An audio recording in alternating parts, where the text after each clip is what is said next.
Boa noite, queridos irmãos. Que Deus abençoe sua vida grandemente nessa noite.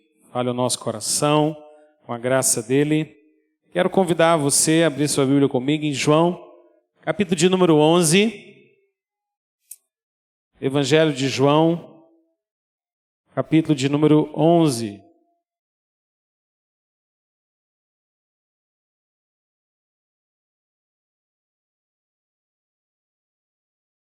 Nós estamos retornando do nosso acampamento de jovens, acampamento de mocidade.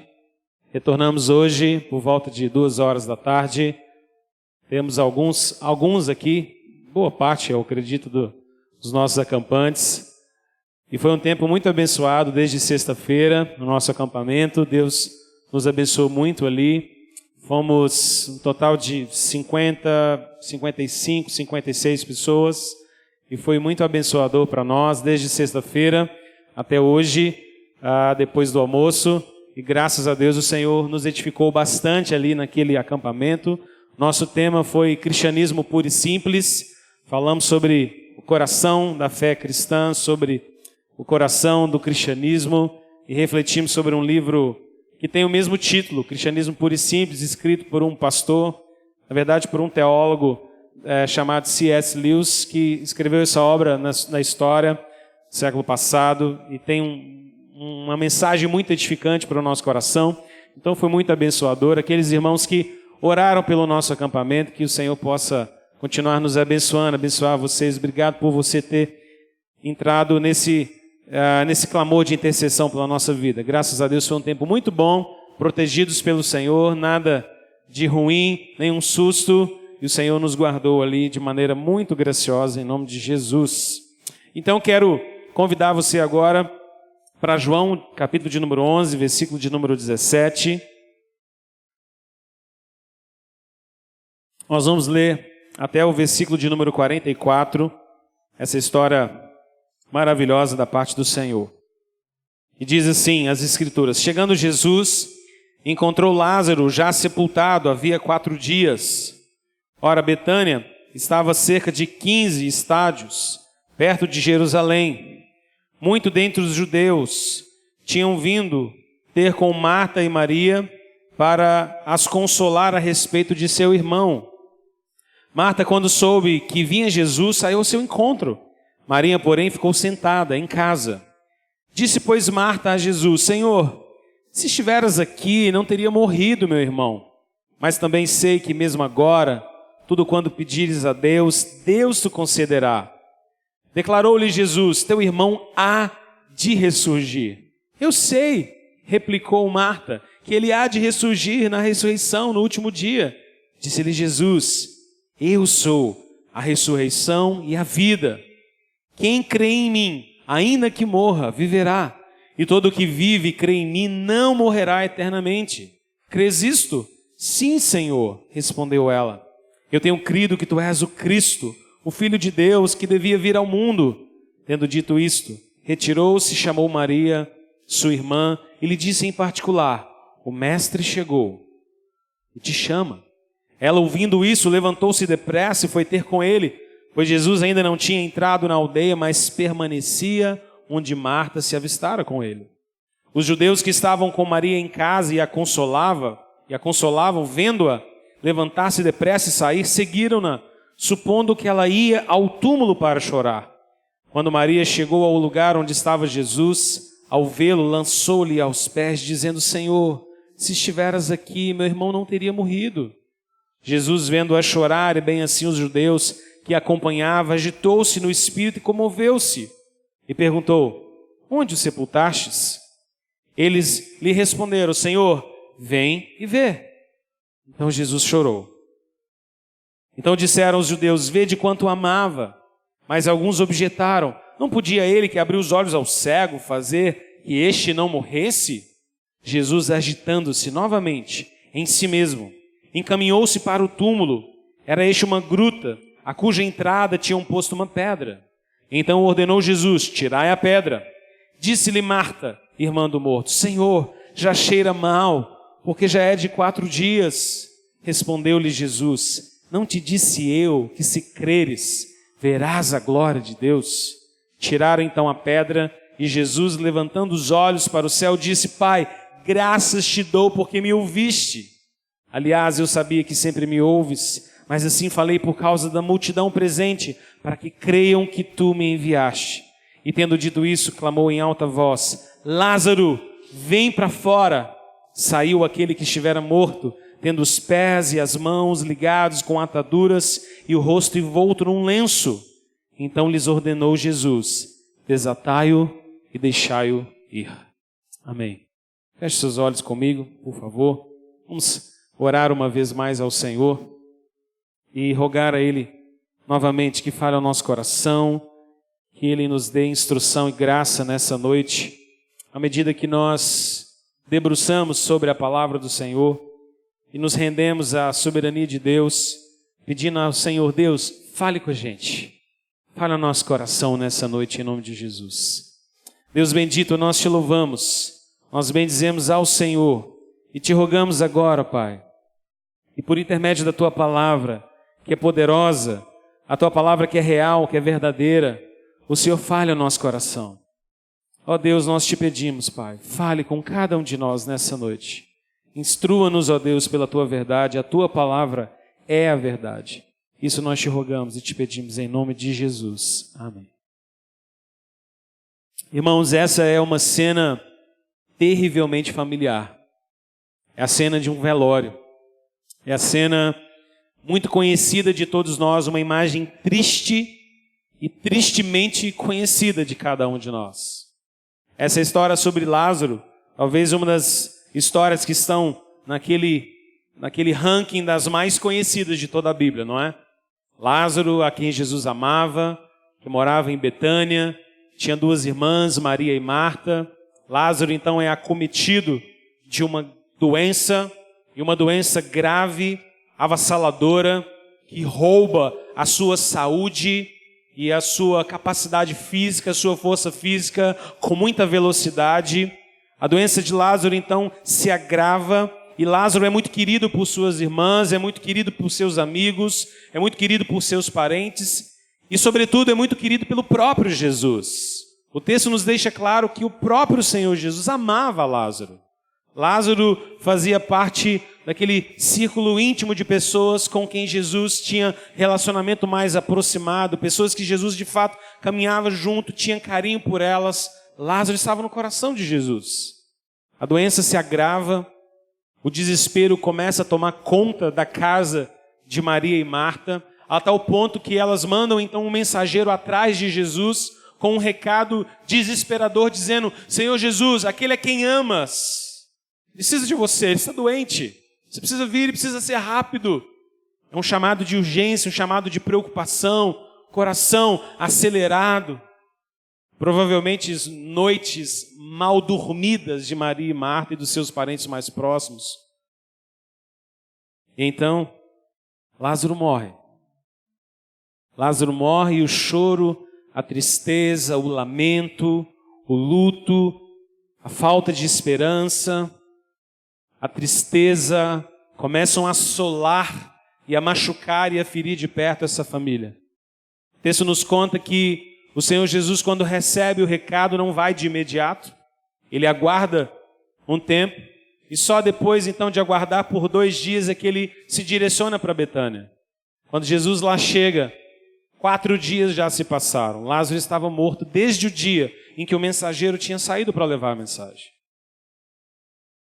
E a sensação que a gente tem quando a gente olha para uma história como essa, que, como eu disse, é terrivelmente conhecida de todos nós, a sensação que eu e você temos é de que há algo errado no mundo. A sensação que a gente tem é de que velórios não são uma coisa que a gente está disposto a aceitar. Esses muitos anos de ministério, na verdade nem tantos assim, 10 anos de ministério como pastor ordenado, eu já tive a experiência de passar por muitos velórios, de pessoas muito próximas de mim, de pessoas mais ou menos próximas de mim, de pessoas que eu conhecia bem pouco. Mas se eu posso testemunhar algo a respeito disso, é de que todos esses velórios e todos esses momentos de morte, de dor, de despedida, de luto, me feriram de alguma forma. Porque é impossível lidar com a morte, é impossível lidar com o choro, com o luto, com a perda, com a despedida, sem que o nosso coração, lá no fundo, se quebrante, se quebre, sem que o nosso coração, de alguma maneira, chore a dor do outro, a dor da despedida, a dor de saber que existe algo errado, de que as coisas não deveriam ser assim, de que o anseio do meu coração e do seu coração é de que nós nunca tivéssemos que despedir das pessoas que nós amamos. A esperança que a gente tem é de que a gente pudesse viver uma vida sem ter que dar tchau, sem ter que talvez nunca usar a palavra Deus.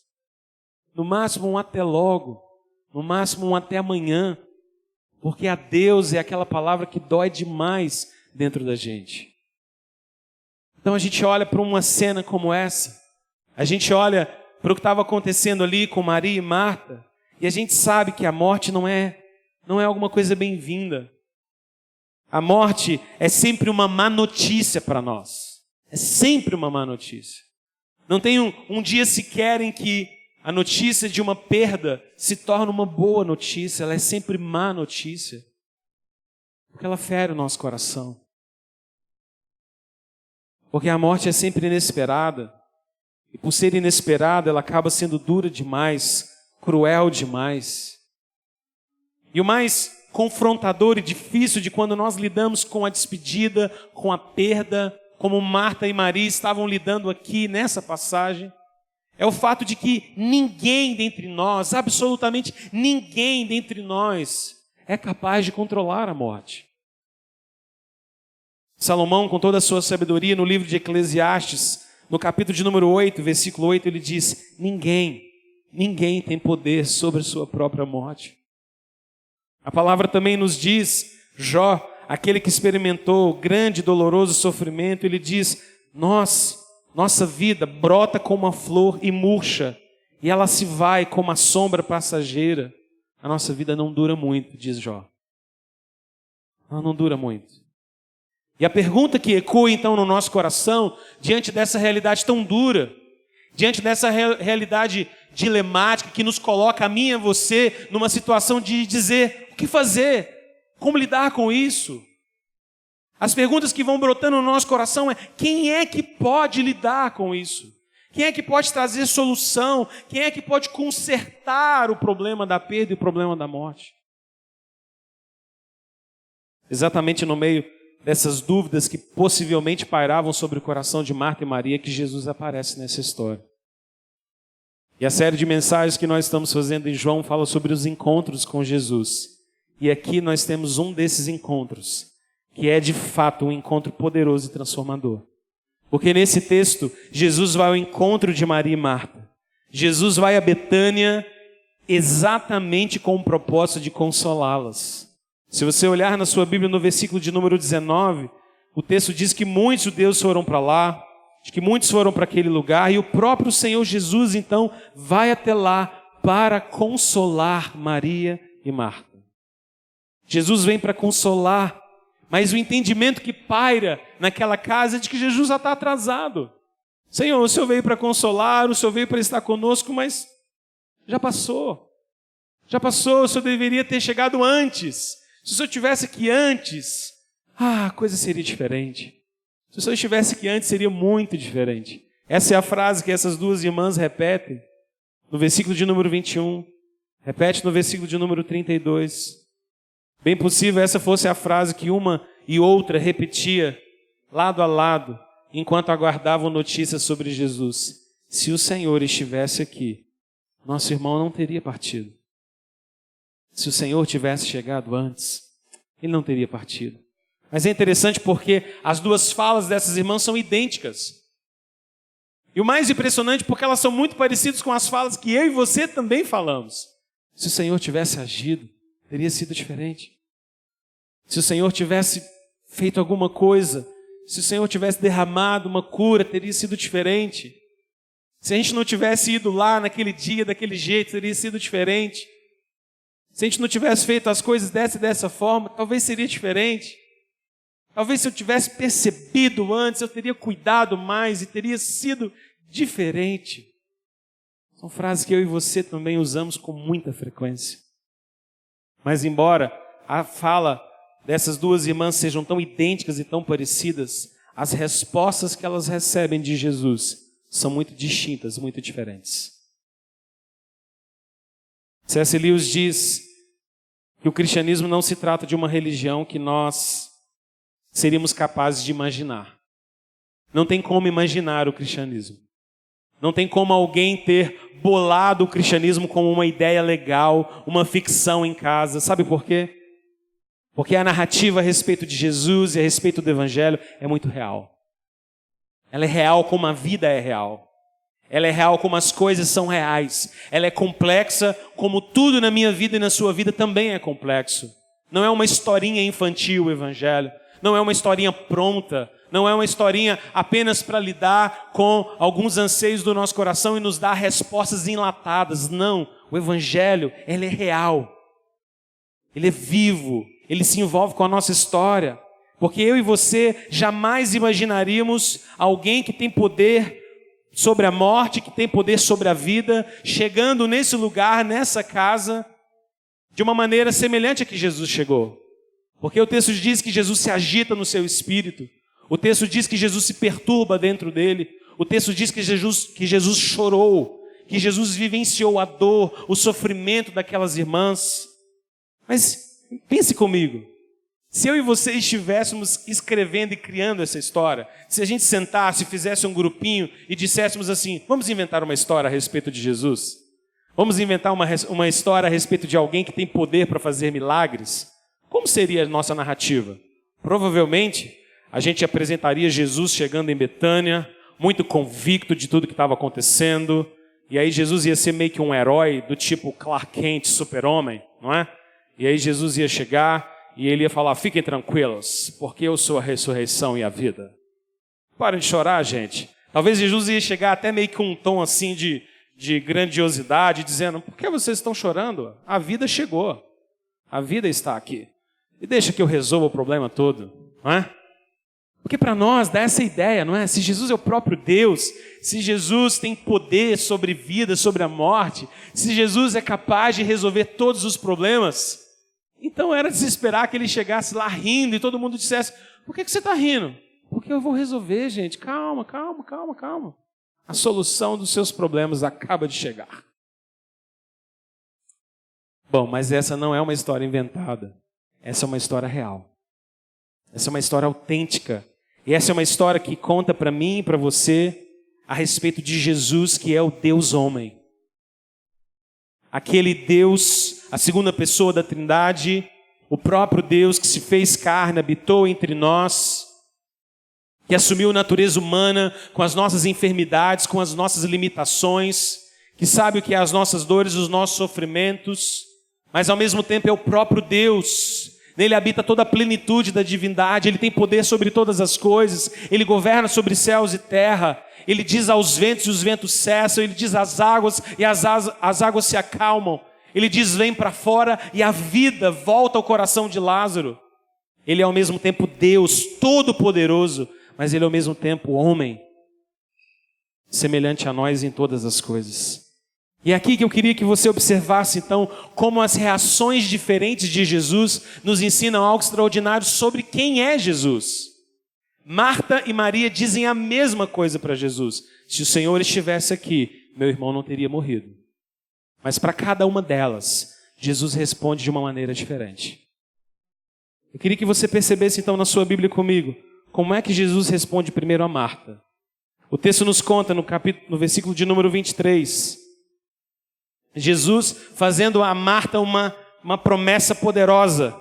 Marta diz a Jesus, se o Senhor estivesse aqui, meu irmão não teria morrido. Ela diz isso no versículo de número 21. E ela emenda dizendo, mas eu sei, Senhor, que mesmo agora, tudo quanto pedires a Deus, Ele concederá. E a resposta de Jesus para Marta é simples e direta. O seu irmão vai ressuscitar, Marta. O seu irmão vai ressuscitar. Jesus dá uma resposta direta, uma promessa poderosa. Jesus, só Ele é o Filho de Deus, que tem toda a autoridade, e só Ele tem a autoridade para fazer essa afirmação tão enfática, tão segura. O seu irmão vai ressuscitar. Jesus é convicto aqui. Jesus apresenta para Marta a verdade mais poderosa que ele poderia apresentar. Seu irmão vai ressurgir dentre os mortos. A morte não será capaz de o deter, porque eu não o permitirei. Que poderosa essa afirmação. Que extraordinária essa afirmação. É o próprio Filho de Deus em que dá vida a quem Ele quer. João capítulo 5, versículo 21 diz isso. O Filho de Deus dá vida a quem Ele quer. E Jesus estava ali disposto a dar vida a Lázaro, o seu irmão, Marta, há de ressurgir. Ele também faz uma afirmação surpreendente, porque Marta ouve essa palavra e diz: Senhor, eu sei que meu irmão vai ressurgir, mas isso só vai acontecer lá no último dia, quando tudo acabar. E então Jesus diz no versículo de número 25, uma afirmação surpreendente. Jesus olha para Marta e diz: eu sou, Marta, eu sou a ressurreição e a vida. Sou eu, a vida sou eu, a ressurreição sou eu. Creia nisso. Esse é o quinto dos 7 eu sou de Jesus no Evangelho de João. Jesus diz algo extraordinário sobre si mesmo nessa carta, nesse livro. Eu sou o pão da vida, eu sou o caminho, a verdade e a vida. Eu sou o bom pastor, eu sou a videira verdadeira. E aqui ele diz: eu sou a ressurreição e a vida. Jesus é a própria ressurreição, Ele é a vida abundante, Ele é a vida eterna, Ele é a esperança da glória. Então, depois de afirmar tão claramente, tão seguramente, trazendo confiança, trazendo esperança para o coração de Marta, Jesus pergunta a ela no versículo de número 26, você crê nisso? Você crê nisso? Sabe por que Jesus faz esse questionamento? Porque eu e você, sempre quando estamos diante de Jesus, diante do seu poder, diante da sua autoridade, diante de quem Jesus é, e essa noite eu estou dizendo a você que o Senhor Jesus é o Todo-Poderoso Deus, Ele é o Filho eterno de Deus, Ele é a ressurreição e a vida, Ele tem poder sobre a vida e sobre a morte, Ele é capaz de reaver nossa vida, Ele faz atos poderosos porque Ele é dono de todas as coisas e governa sobre todas as coisas. Mas eu preciso perguntar a você, como Jesus perguntou a Marta: você crê nisso? Você acredita nesse Jesus? É nesse Jesus que você coloca toda a sua confiança? A resposta de Marta é também surpreendente, porque no versículo de número 27 ela diz: sim, Senhor. Sim, Senhor. Eu tenho crido que Tu és o Cristo, o Filho de Deus que devia vir ao mundo. Que confissão de fé tão poderosa. Que profissão de fé tão segura a de Marta aqui, não é? Essa é a verdade sobre Cristo que eu e você não podemos deixar passar. Ele é o Filho de Deus.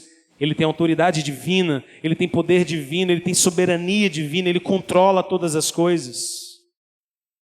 Mas é interessante porque essa história não termina aqui com Marta.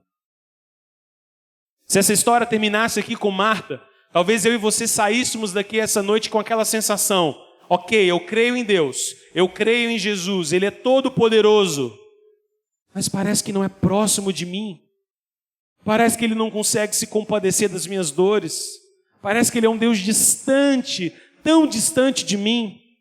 Mas essa história não termina aqui. A palavra de Deus nos diz que no versículo de número 28, agora Jesus vai lidar com a outra irmã. Jesus vai conversar com Maria. E é interessante porque Maria não vem ao encontro de Jesus, primeiramente. Maria não segue Marta, ela fica para trás. Marta então vai ao seu encontro e diz: o mestre quer falar com você. Eu não sei você, mas eu imagino que o coração de Maria deve ter saltado pela boca quando ela recebe a fala de Marta, sua irmã, cutucando, dizendo: Jesus chegou e Ele quer ter uma conversa com você. Esse é aquele tipo de recado que você recebe, que a gente dá aquela gelada de baixo a cima, não é? Você já teve essa experiência na sua vida? De alguém muito importante, e você acaba de chegar, talvez no seu escritório, talvez no seu trabalho, e alguém te dá a notícia. A gente tem muito isso quando a gente é criança, né? Por exemplo, quando a gente sai para fazer coisa levada, e aí a gente faz bagunça, e aí mamãe tinha trocado a gente de roupa e dado banho para ir na festa. E a festa era 8 horas. E aí a gente fala para a mamãe assim: mamãe, eu só vou lá na garagem brincar um pouquinhozinho, assim, um pouquinhozinho. Ela fala, menino, não brinque, você vai sujar essa roupa. Não, mamãe, só um pouquinho, eu vou brincar, não vai sujar não. E aí, quando dá 7:45, você sobe. E o pouquinho que você brincou foi capaz de pretear sua roupa de cima a baixo. Você tem sujeira em todos os cantos da cara, da orelha, inimaginável. E aí, mamãe já sabedora, já avisou para o irmão mais novo. E normalmente é o mais novo que dá esses recados para a gente. E aí ele vai na porta e fala, mamãe está te esperando. Mamãe está te esperando. Já não tem nada mais duro que ouvir essa frase. Não tem nada mais duro. Não tem, é difícil demais. Mas mais antigamente, em que mamãe falava isso e a vara ficava pendurada, não era? Lembra quando a vara ficava encostada assim num cantinho, aquela vara de rua, de árvore, sem folha nenhuma, lisinho, assim, lisinho. Mamãe está te esperando, mamãe quer falar com você. Maria levanta, vai ao encontro de Jesus, o mestre quer falar com ela. Mas aqui, irmãos, mora algo extraordinário, porque Maria está tomada de emoção, ela vai ao encontro de Jesus, e Maria está tão tomada de todo aquele momento, talvez a personalidade de Maria, talvez muito distinta de Marta, talvez ela estivesse lidando e administrando aquele sofrimento de maneira muito diferente da sua irmã. Porque quando ela encontra-se com Jesus, ela se lança aos pés dele. E ela diz a mesma frase que a irmã havia dito, Senhor, se eu estivesse aqui antes, se eu tivesse chegado antes, meu irmão não teria morrido.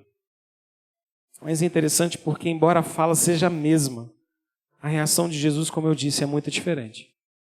O versículo de número 33 diz, olhe comigo na sua Bíblia, que Jesus vendo-a chorar, e bem assim os judeus que acompanhavam, Jesus se agita no seu espírito, Jesus se comove, e pergunta, onde vocês se sepultaram? E eles responderam, Senhor, vem e vê. E o texto diz que Jesus então começa a chorar. A nossa tradução em português nos faz perder detalhes desse texto que são muito ricos. Porque as palavras gregas no original que estão sendo usadas aqui falam de Jesus sentir uma real, significativa, poderosa comoção no seu coração. Jesus estava realmente perturbado dentro dele. O coração de Jesus se quebra, Jesus se incomoda, ele se agita internamente. Jesus chora de verdade, derrama lágrimas verdadeiramente, ele lida com aquela situação muito diferente e Jesus então se manifesta aqui como alguém que sente o poder da morte, como alguém que percebe os efeitos do pecado no mundo caído, como alguém que amava Lázaro e vê a morte então o tragar. Tudo isso aponta para o fato de que Jesus é plenamente homem também. Ele é o próprio Deus, sim, isso é verdade. Ele é 100% Deus, sim, isso é verdade. Mas ele é um Deus, ou é Deus que se fez carne. Jesus também é 100% homem. Ele se fez homem, ele habitou entre nós, ele assumiu nossa natureza. Jesus, como diz Isaías 53, é um homem de dores, ele sabe o que é padecer, ele sabe o que é o sofrimento humano, ele é o cordeiro, mas ele também é o leão. Ao mesmo tempo que ele pode rugir como um leão poderoso, cheio de autoridade, cheio de poder e de força, ele também é o cordeiro imolado que tira o pecado do mundo. Um cordeiro tão suscetível, tão vulnerável. Então esse texto nos ensina de que de um lado nós encontramos ternura, fraqueza, no amor e na proximidade de Jesus, enquanto de outro lado nós encontramos poder e nós encontramos força. Jesus lida com Maria e Marta de maneiras distintas, para que ele pudesse nos ensinar que é assim mesmo que ele lida com cada um de nós. Ele é todo poderoso. Ele é poderoso para fazer mais do que a gente pode imaginar, mas ele também é aquele que se compadece de cada uma das suas dores. Jesus conhece as nossas lágrimas, Jesus conhece o nosso sofrimento, Jesus conhece nossas limitações, ele tem poder para nos arrancar delas, mas para nos arrancar delas, Jesus participa delas também conosco. E então o texto nos leva para uma conclusão extraordinária. O versículo de número 38 nos conduz a ver Algo lindo que Jesus faz nesse texto. Porque o versículo de número 38 nos conta como é que Jesus confrontou a morte. Jesus foi até aquela casa para se encontrar com Maria, para se encontrar com Marta, para se encontrar com Lázaro. Ele foi ali para consolar o coração das duas irmãs enlutadas. Ele foi ali para ressuscitar dentre os mortos a Lázaro, mas ele foi ali também para confrontar a morte. O versículo de número 38 diz que Jesus, agitando-se novamente, Jesus com ímpeto em si mesmo, encaminha-se para o túmulo, e este era uma gruta cuja entrada já tinha sido posta a pedra, e agora Jesus vai lidar com a morte. Agitado no seu coração, Jesus vai confrontar a morte com o seu poder, com a sua palavra de vida. Ele diz àqueles homens que estavam lá: arranquem a pedra, tirem a pedra. Ele chama Lázaro para fora, Lázaro vem, a morte não consegue ser vitoriosa sobre o poder de Jesus, porque simplesmente com a palavra dos seus lábios, Jesus chama aquele que estava morto à vida. Jesus é aquele que nos dá vida pelo poder da sua palavra, assim como a Escritura diz que no último dia, pela palavra de Cristo, os mortos também ressuscitarão, e o Senhor Jesus trará vida sobre todos nós. Ele tem poder. Ele confronta a morte, ele vence a morte. Mas por que o texto diz no versículo de número 38 que Jesus estava agitado? Por que o texto diz que Jesus se agitou de novo no coração? Se ele está indo lá vencer a morte, se ele está indo lá dizer: olha a pedra, Pai, ressuscita Lázaro, Lázaro, vem para fora. Se Jesus ia fazer tudo isso com autoridade, com poder, por que ele está agitado? Por que ele está comovido dentro do seu coração? Eu queria que você entendesse que a morte é o salário do pecado. Sabe por que nós temos dificuldade de engolir a morte? Porque a morte não faz parte do plano de vida de Deus para nós. A morte tem a ver com aquele juízo que veio sobre todos os homens por causa do nosso próprio pecado. A morte tem a ver com condenação, com juízo. A morte tem a ver com aquele problema que entrou no mundo, mas que não era para ter entrado. É por isso que a gente se incomoda tanto com ela. É por isso que a gente não consegue engolir isso tão facilmente.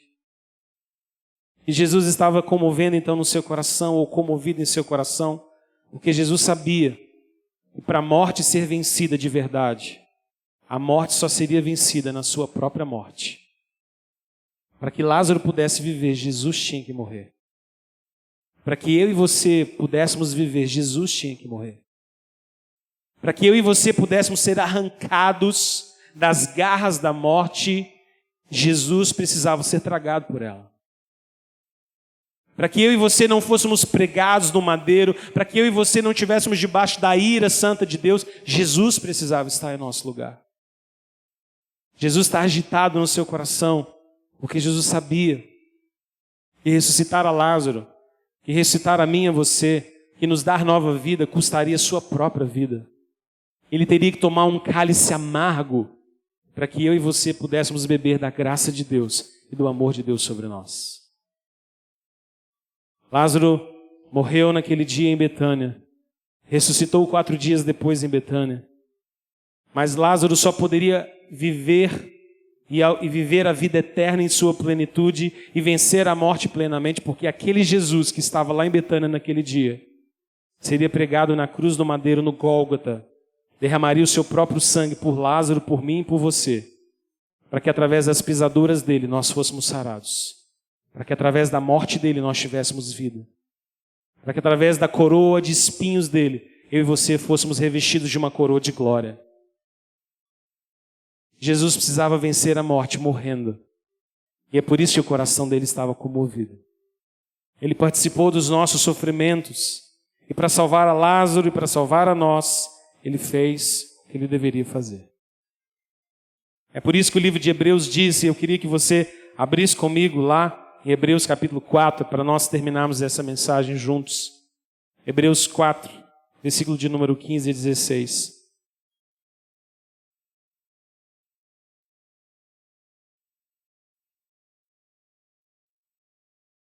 A palavra nos ensina então E Cristo é aquele que se compadece de nós. Ele é Deus Todo-Poderoso, mas Ele se fez homem e próximo de mim e de você. Cristo não apenas se compadece de cada um de nós, mas Cristo também se fez como um de nós. Em Hebreus capítulo de número 4, versículo 15 e 16, a palavra de Deus diz: porque nós não temos sumo sacerdote que não possa se compadecer das nossas fraquezas. Antes, foi Ele tentado em todas as coisas, a nossa semelhança, mas sem pecado. Nós não temos um sumo sacerdote que não possa se compadecer das nossas dores. O sumo sacerdote que eu e você temos pode se compadecer de cada uma das nossas dores. Porque em todas as coisas Ele foi tentado e provado, mas sem pecar. Eu e você jamais podemos dizer: o Senhor não conhece a minha dor. Ele conhece. O Senhor não sabe o que eu tenho vivido. Ele sabe sim. O Senhor não sabe o quanto dói dentro do meu coração. Ele sabe sim. E não apenas porque Ele é todo poderoso, mas porque Ele também se fez carne, porque Ele também se fez homem, porque Jesus também sentiu na sua própria pele o que significa a dor de cada um de nós. E por isso Ele pode se compadecer de cada um de nós aqui nessa noite. E essa verdade é tão poderosa que o escritor de Hebreus então nos leva à boa notícia do versículo de número 16. Eu queria que você lesse comigo em uma só voz. Em uma só voz. Diante disso, então, crendo que o Senhor Jesus é Deus Todo-Poderoso, capaz de fazer tudo quanto nós somos capazes de imaginar, e muito mais do que isso, mas ao mesmo tempo Deus próximo de nós.